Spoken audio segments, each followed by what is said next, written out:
Assalamualaikum warahmatullahi wabarakatuh. Selamat datang kawan-kawan semuanya di channel Riam Biru.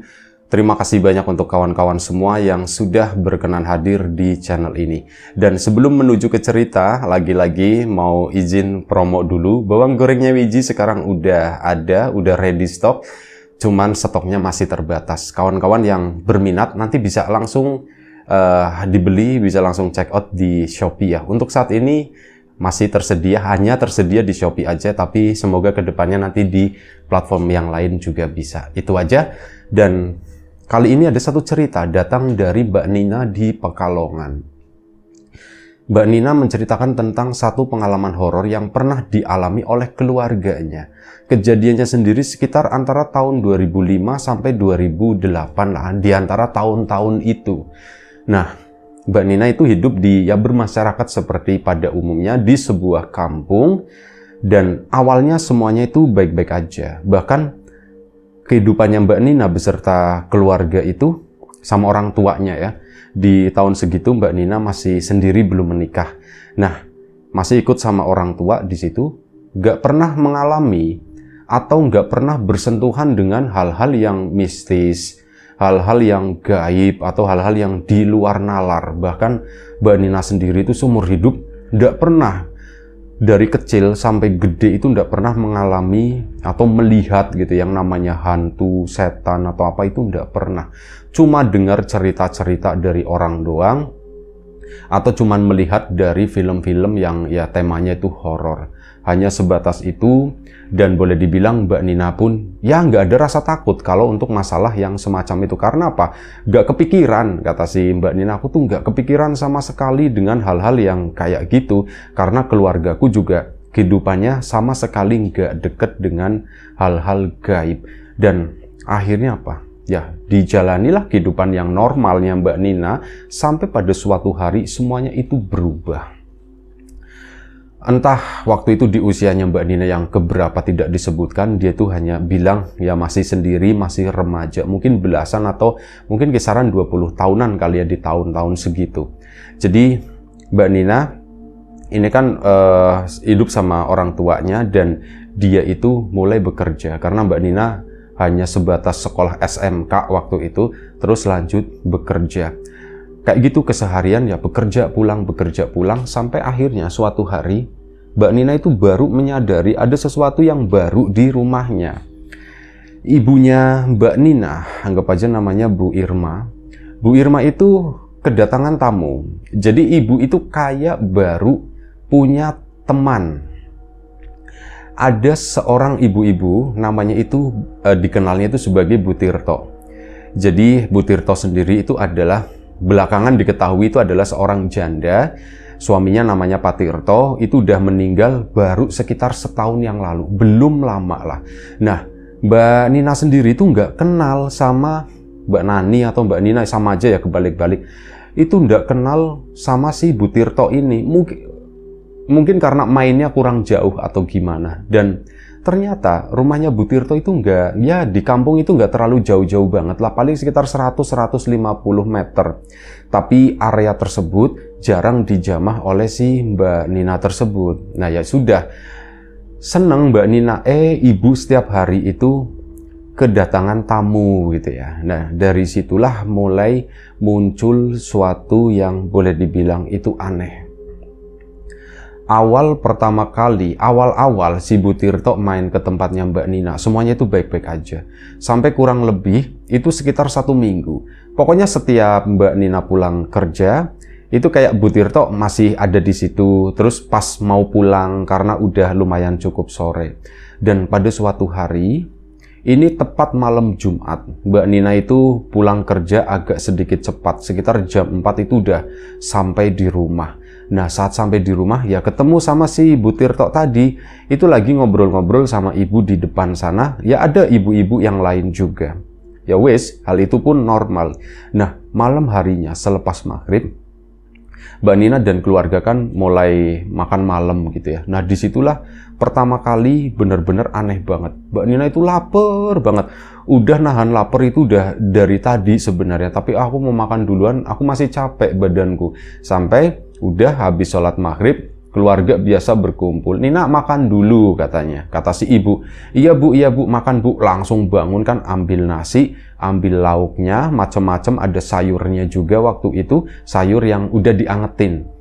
Nah, makan satu suap, langsung dilepehin gitu, langsung dimuntahin sama si Mbak Nina. Ibunya kan bingung, kaget. Loh, Nina kenapa gitu kan? Kenapa? Rasanya kenapa ndak enak? Kasihan atau gimana? Bu, enggak bu. Mbak Nina itu sampai mau muntah. Bener-bener dia tuh sampai ke belakang, ya kayak gitu. Saking enaknya gitu ya. Kamu kenapa nak? Kamu kenapa? Yang lain itu kan nggak jadi makan, jadi nolongin si Mbak Nina di belakang itu. Bu, makanannya bu, rasanya bu, makanannya bu, rasanya. Emang makanannya rasanya kenapa? Kata si ibu kan. Nah, bapak pun balik ke situ, masuk ke dalam, ini langsung nyobain hap gitu kan. Ikut dimakan, bapak pun melakukan hal yang sama. Ke belakang, cuman kalau bapak itu ditahan, nggak dibuang di tempat gitu. Ke belakang sana dibuang, prol di situ. Pak, kenapa sih Pak? Emang kenapa Pak? Bu, makanannya Bu nggak beres Bu, makanannya. Kenapa Pak? Rasanya asem banget dan bapak nggak tahu. Gitu begitu kata si bapak, dia tuh kayak makan bangkai gitu. Di mulut itu ada aroma bangkai yang semacam itulah. Tapi di begini-begini itu nggak keluar. Aneh kata si bapak. Bu, sumpah Bu, ini rasanya begini. Nah, akhirnya udah Mbak Nina pun kumur-kumur, sikat gigi dan sebagainya gitu ya. Akhirnya udah masuk lagi ke dalam sana. Ini adik-adiknya Mbak Nina, jangan dimakan dulu, jangan dimakan. Ibu pun akhirnya nyobain dan ternyata memang bener. Aroma itu ndak ada, tapi begitu dicecep, nah disitulah rasa dan aroma itu muncul. Rasanya itu asam pahit, dan itu tadi ada aroma bangkai yang kecium. Langsung kan dibuang sama ibu. Ya udah, tak buang aja dulu. Dan akhirnya karena memang kondisinya begitu, mereka udah pada lapar, terpaksa bapaknya Mbak Nina pun akhirnya keluar. Udah, kita beli di luar aja. Sini bapak tak keluar dulu, tak beli. Bapak pun berangkat ke sana beli. Sementara Mbak Nina sama ibu yang ngobrol-ngobrol, Bu, kok bisa seperti itu sih Bu? Nina, ibu juga ndak tahu beneran. Ibu ndak tahu kenapa bisa seperti itu. Ibu masak juga seperti biasa, kata si ibunya ya. Ya ndak tahu kenapa bisa seperti itu. Ya sudah Bu, ndak apa-apa Bu. Mungkin tadi kemasukan sesuatu kali ya Bu ya, atau apa gitu kan. Dan ibunya Mbak Nina pun penasaran. Ya, sayur yang tadi dibuang yang dibuang itu bahkan sampai ikannya pun sama kayak gitu. Jadi semua, nasinya pun begitu gitu. Dicariin barangkali ada misalkan bangkai cicak yang masuk ke situ atau gimana gitu. Dicari-cari, dikorek di tong sampah, nggak ketemu apapun. Itu wujudnya itu normal. Cuman ya itu tadi, kok rasanya semacam itu. Ini jadi tanda tanya juga. Nah, nggak lama setelah itu bapak pun pulang. Bapak pulang bawa beberapa bungkus nasi goreng. Ya sudah, dimakanlah. Saat dimakan rasanya itu normal. Malam itu belum ketemu jawaban apapun. Yang ada itu ya cuman aneh ya, kok bisa seperti itu. Ibu bertanya-tanya, Mbak Nina juga sama mempertanyakan hal tersebut. Tapi hal itu nggak diomong-omongin, nggak sampai keluar. Jadi udah, jangan bilang ke siapapun, kata si bapak. Iya pak. Nah sudah, malam itu Mbak Nina pun mau tidur. Siap-siap mau tidur, karena hari Sabtu masih masuk kerja gitu, setengah hari. Nah malam itu mau tidur, Mbak Nina itu ngerasa aneh juga. Dia udah rebahan di kasur begini kan. Saat rebahan lagi merem begini, itu ada yang kemeruduk dari langit-langit kamarnya. Ini kan lampu udah dimatikan pakai lampu remang. Klepek gitu, ada tuk itu yang jatuh. Ini apa sih gitu? Sampai ada satu tek di ini loh, di sudut mata di sini. Ini kan kalau telentang begini itu kan cekung gitu. Nah, tepluk ada yang jatuh di sini dan itu kroget jalan, diambil sama Mbak Nina. Kan ini apa sih, dilihatin di lampu. Itu adalah belatung, ada belatung kecil di sini. Mbak Nina pun langsung lompat. Dia nyalain lampu, jetrak, di kasurnya itu banyak belatung, bener-bener belatung, itu kelihatan banget. mirip kayak ulet buah kayak gitu ya, kerembek jumlahnya itu ada puluhan. Memang nggak terlalu banyak gitu ya, cuman itu ya terlihat berjalan, bahkan ada beberapa itu yang jatuh ke lantai. Mbak Nina itu kan langsung teriak-teriak histeris kan, Pak, Bu, dipanggil-panggil. Bapak sama ibunya pun datang masuk ke sana. Kenapa Nina, kenapa? Pak, Bu, itu lihat. Nah, nunjukin itu belatung banyak. Bapak sama ibunya itu nggak ada yang lihat. Nggak ada apa-apa. Kenapa Nina, kenapa? Kamu kenapa? Sampai dipegangin mukanya begini sama ibunya. Kamu istighfar, kamu sadar gitu kata ibu. Kenapa? Ada apa? Bu, belatung banyak, Bu, banyak belatung, Bu. Mana? Ibu itu nggak ngelihat, mana, Pak? Iya, Nin, Bapak juga nggak ngelihat, nggak ada gitu. Mbak Nina kan akhirnya nangis. Bu, apa yang terjadi, Bu? Di rumah ini tuh apa yang terjadi? Hari ini makanan Ibu jadi seperti itu, rusak. Aku mau tidur, sumpah Bu, aku itu ngelihat, Bu. Dan ya waktu Mbak Nina kesana lagi masuk ke dalam kamar, itu udah bersih, nggak ada apapun di sana. Sumpah Bu, aku ngelihat, Bu, begini. Ya sudah, kalau kayak gitu, kamu tidur di tempat Ibu aja, katanya gitu kan. Iya Bu. Akhirnya malam itu pun tidur. Ya Mbak Nina sempat nangis sejenak, terus udah tidur, memikirkan apa sih yang terjadi. Aku tuh bener-bener nggak paham dengan hal seperti ini. Aku nggak pernah kepikiran masalah-masalah beginian, dan kenapa hal seperti ini tuh bisa terjadi di keluargaku gitu. Sebenarnya tuh ada apa? Keesokan paginya, makan biasa, sarapan itu masih normal. Sarapan itu beli di luar kan.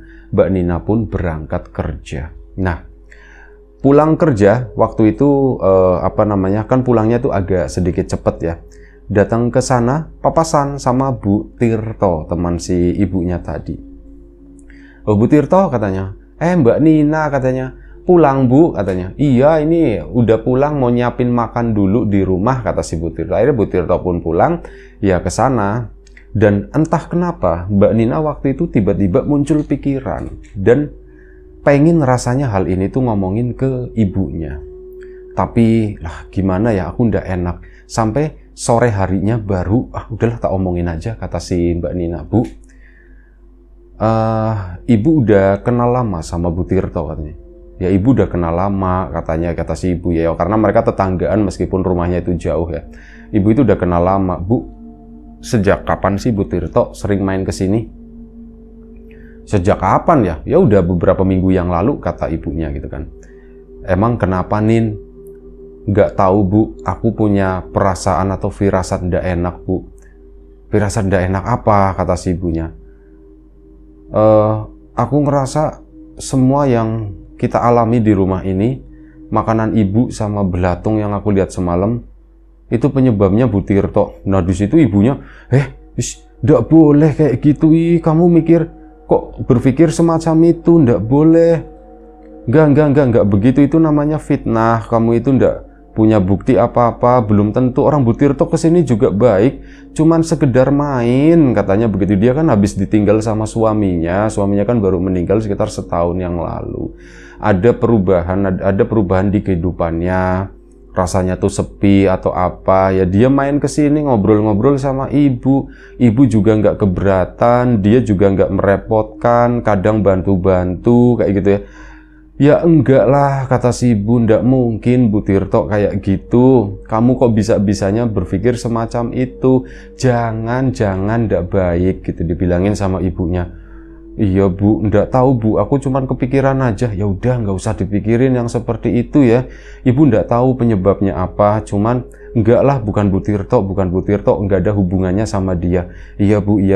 Mbak Nina pun coba mengalah dan ya pikiranku salah ini gitu ya. Nggak mungkin lah Bu Tirto, dia juga orangnya baik gitu ya. Aku nyapa, dia pun nyapa, ramah senyum dan sebagainya. Sampai suatu malam itu begini. Berarti malam harinya, bukan suatu malam, tapi langsung nyambung. Malam harinya Mbak Nina lagi-lagi, kali ini kan masih trauma dengan kejadian kemarin, belum berani tidur sendirian di kamar. Akhirnya masih tidur sama ibunya. Bapaknya Mbak Nina itu nempatin kamarnya Mbak Nina, tukeran kamar di situ. Malam sebelumnya Bapak nggak merasakan kejadian apapun, tapi malam itu Mbak Nina kan memang belum tidur gitu. Belum tidur, masih ngobrol-ngobrol sama ibu, ya cerita-cerita di kantor, obrolan-obrolan umum semacam itu. Tiba-tiba mendengar pintu kamar itu dibuka sama bapak, dan waktu itu sekitar jam 10 malam lah. Belum malam-malam banget, pintu kamar Mbak Nina dibuka, jegrek, terus bapak itu kayak keluar. Mbak Nina pun, Bu, bapak kayaknya bangun itu keluar. Mbak Nina pun bangun gitu ya, coba ngelongok, itu beneran bapak bukan? Itu memang beneran bapak. Bapak itu menuju ke ruang tamu sana. Bapak ke ruang tamu mau ngapain gitu kan. Mbak Nina pun mendekat ke sana, ibunya juga ikut. Pak, bapaknya agak kaget gitu ya. Bapak lagi ngapain? Nggak tahu, bapak ngerasa kayak ada orang di depan rumah. Loh, bagaimana bisa Pak, bapak ngerasanya gimana? Kamarnya Mbak Nina kan itu bukan kamar depan ya, tapi masuk ke area ruang tengah di situ. Bagaimana bisa bapak tahu? Kan bapak di kamar tadi. Iya, nggak tahu. Bapak tuh kayak ngerasa aja katanya. Kayak ngerasa kayak ada orang di depan sana. Akhirnya dibuka kan pintunya. Dilongok kanan kiri yang nggak ada siapa-siapa. Dan entah kenapa dalam pikirannya Mbak Nina tiba-tiba terbayang itu Bu Tirto. Kok aku keluarnya Bu Tirto lagi ya? Bu Tirto yang kesini mau masuk, mau ngetok tapi nggak jadi atau gimana? Enggak lah, ini cuman bayanganku. Akhirnya apa? Sudah, bapaknya nggak menemukan apapun, mereka pun masuk ke dalam kamar masing-masing. Akhirnya kamarnya Mbak Nina tidurnya itu cuman dibuka begitu aja. Udahlah, biarin aja, nyamuk masuk juga nggak apa-apa, kata si bapak. Entah jam berapa si Mbak Nina itu dibangunin sama ibunya. Nina bangun. Iya Bu, kenapa Bu? Udah pagi ya Bu ya? Belum. Jam berapa Bu sekarang Bu?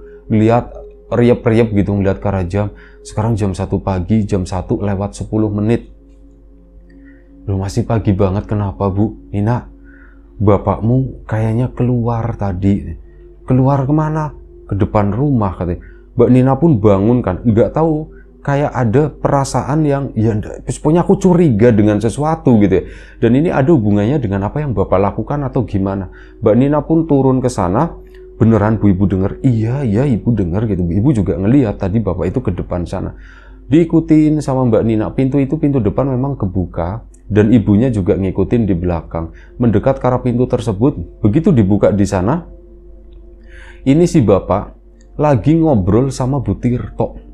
Bu Tirtonya itu kayak orang kebingungan gitu ya. Nah, si bapak juga awalnya Mbak Nina ya sempat berpikir negatif gitu. Bapak sama Bu Tirto itu lagi ngapain gitu ya, lagi ngapain kok malam-malam begitu. Tapi ngelihat sikap bapak yang nanyain Bu Tirto gitu kan, ya ibu cuman maksudnya jelasin ngapain malam-malam di sini, kata bapak begitu. Nah, Mbak Nina pun berusaha mengikuti hal tersebut gitu ya. Oh, ternyata dari obrolan yang ditangkap tersebut, bapak itu mergokin Bu Tirto ini lagi berada di depan rumah. Ya, Bu Tirtonya minta maaf, alasannya saya nggak bisa tidur, jadi lah nggak tahu bawaannya tuh pengen ke rumah ini, kata si Bu Tirto bilangnya begitu.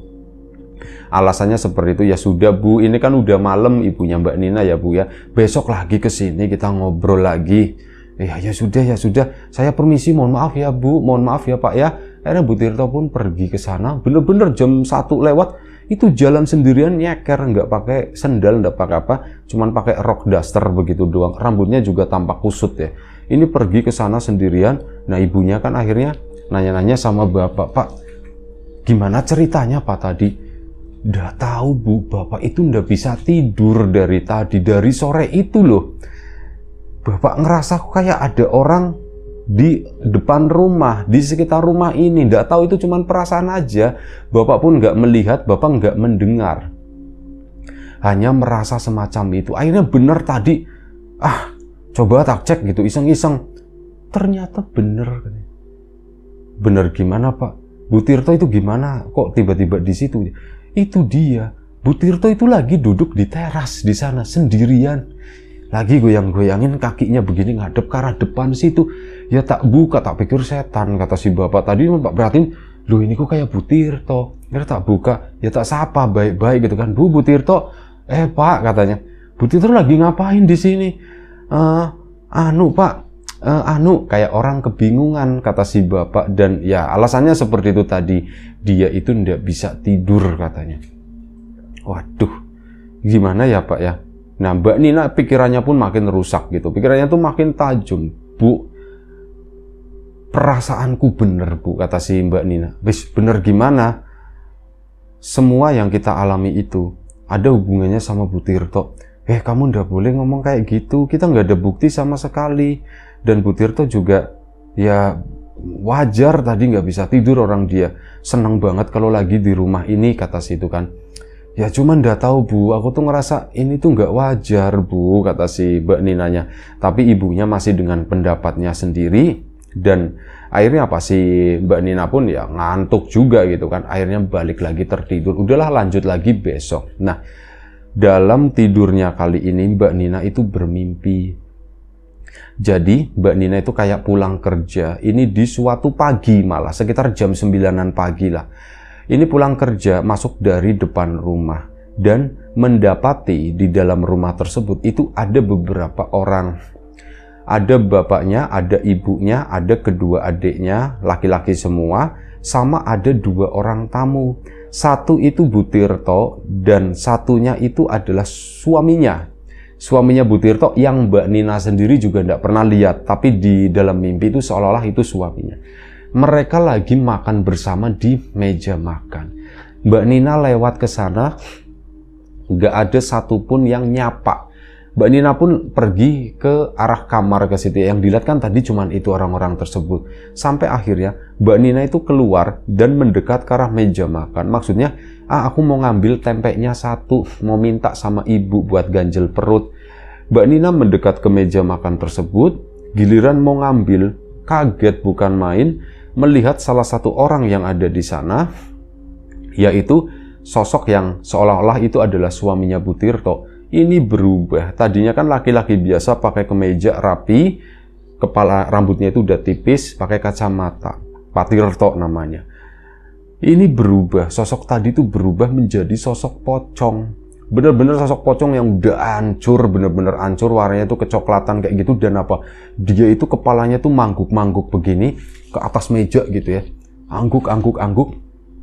Tepat di sayuran. Sayurnya tuh kayak dicelupin, celup, terus apa? Pindah ke tempat yang lain, pindah ke tempat lauk-lauk yang lain. Di situ kan Mbak Nina, jangan begitu Pak Tirto, jangan begitu Pak Tirto. Itu ngomong nyebut nama itu tuh Pak Tirto. Pak Tirto nggak boleh begitu, jorok. Tapi itu wujudnya tuh pocong. Nah, teriak-teriak semacam itu, ya Mbak Nina kebawa ngigau gitu ya. Akhirnya dibangunin sama ibunya. Nina bangun, katanya bangun. Kamu kenapa? Begitu bangun itu udah keringetan semuanya. Bu, astagfirullahaladzim, istighfar gitu sih Mbak Nina. Kenapa nak? Kamu kenapa nak? Bu, aku mimpi Bu, katanya. Kamu mimpi apa? Aku mimpi serem banget, kata si Mbak Nina. Aku baru seumur hidup mimpi seperti ini Bu. Apa? Kamu mimpi apa? Aku mimpi Pak Tirto Bu. Pak Tirto katanya.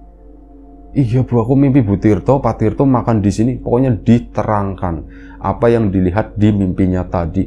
Ibu pun mulai diem, enggak apa-apa, udah tidur lagi, bantalnya dibalik gitu. Kita lanjut besok lagi ngobrolnya. Akhirnya mereka pun balik lagi tertidur. Mbak Nina sempat beberapa saat gitu ya, coba berpikir, mencerna apa sih yang sebenarnya terjadi. Perasaanku makin yakin apa yang kita alami di rumah itu nggak lepas dari Bu Tirto. Dan akhirnya keesokan paginya, itu hari Minggu atau apa gitu, kalau nggak salah, Mbak Nina sendiri itu kan nggak tidur. Nah kebetulan Bu Tirto itu datang ke situ, datang ke rumahnya ibunya, yang ngobrol-ngobrol seperti biasa. Dari kejauhan diperhatikan Bu Tirto tersebut, dan akhirnya Mbak Nina menangkap satu keanehan.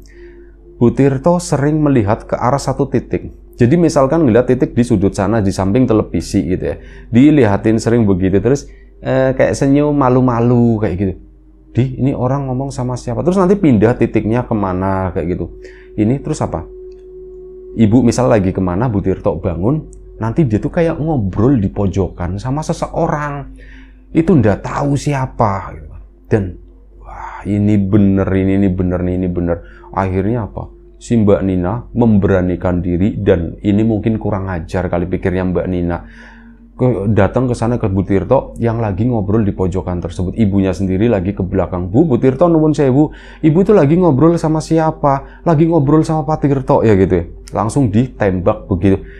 Mbak Nina gitu kan. Duh, suami saya kan udah meninggal, Mbak. Enggak. Bu Tirto itu aneh. Dari tadi tak perhatiin, itu ibu tuh suka aneh-aneh katanya begitu kan. Mulai suka aneh, ini sekarang lagi ngobrol sama siapa? Ini pasti ada Pak Tirto di depan kan. Pocongan kan Bu, pocongan kan Bu. Saya udah ngelihat Bu Pak Tirto. Dalam mimpi saya itu udah ngelihat ikut makan di rumah ini. Dan itu bikin makanan ibu tuh jadi bau bangkai. Ibunya Mbak Nina pun keluar dari dalam.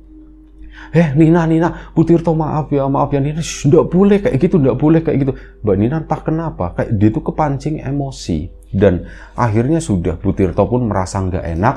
Akhirnya permisi pamit undur. Ibunya Mbak Nina ya apalagi merasa nggak enak. Anakku kok begitu banget. Nina lain kali jangan begitu. Iya Bu, aku maaf Bu, aku maaf. Aku cuma nggak kuat Bu, nggak tahu itu tuh kayak keluar dari mulutku begitu aja. Nah dari sana ternyata bapak itu mengusahakan jalan lain. Dia itu ngomong sama salah satu tetangganya, itu namanya Pak Abdul. Pak Abdul sendiri adalah seseorang yang dikenal bagus agamanya, mengerti hal-hal seperti itu. Kesana Pak Abdul pun datang ke situ dan Pak Abdul pun ngomong, nuwun sewu, saya sedikit memberikan pendapat. Kejadian-kejadian seperti itu, ya memang kalaupun iya benar pelakunya itu pasti setan, katanya. Sesuatu yang tidak baik dan mungkin apa yang dirasakan oleh Nina itu benar. Saya sendiri tidak bisa ngelihat katanya, tapi tidak tahu, saya pun ikut merasakan kemungkinan benar seperti itu. Jadi Bu Tirto kesini itu karena satu tujuan. Ya, tidak tahu Pak Tirtonya itu ada di sini, Bu, katanya. Pak Tirto ada di sini. Iya, Pak Tirto itu ada di sini.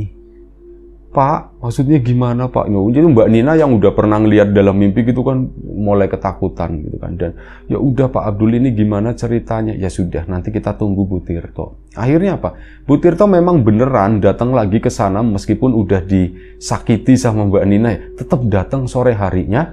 Pak Abdul pun dipanggil akhirnya. Nah di situ ngomong sama Bu Tirto, nuwun sewu. Bu Tirto juga lumayan kaget ya.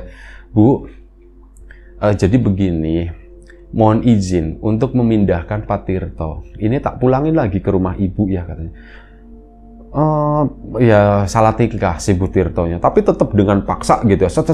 Nggak ngerti lah. Mbak Nina juga nggak memperhatikan itu. Akhirnya apa? Si Pak Abdul pun keluar ke sana, jalan kaki, dan jalan kakinya itu dia nyeker gitu ya. Rasanya tuh kayak badannya tuh berat banget, kayak menggendong atau apa, ngangkat sesuatu lah. Ini dibawa ke sana yang ternyata ke rumahnya Bu Tirto di situ. Jadi hari itu Bu Tirto pun akhirnya pulang ikut ke sana. Pak Abdul balik lagi menjelaskan, memang benar itu ada satu sosok yang menyerupai suaminya Bu Tirto, dan Bu Tirto itu tergila-gila sama sosok tersebut. Kebetulan sosok itu tidak tahu belakangan itu betahnya di rumah ini. Ya akhirnya Bu Tirto sering ke sini. Oh jadi berarti bukan karena ini ya Pak ya? Bukan, katanya bukan. Tapi ya kita tidak tahu hati seseorang ya. Tapi saya curiganya Bu Tirto itu melakukan hal tersebut karena sosok yang mirip dengan suaminya itu tadi. Ya selepas ini yang penting di sini udah beres dulu.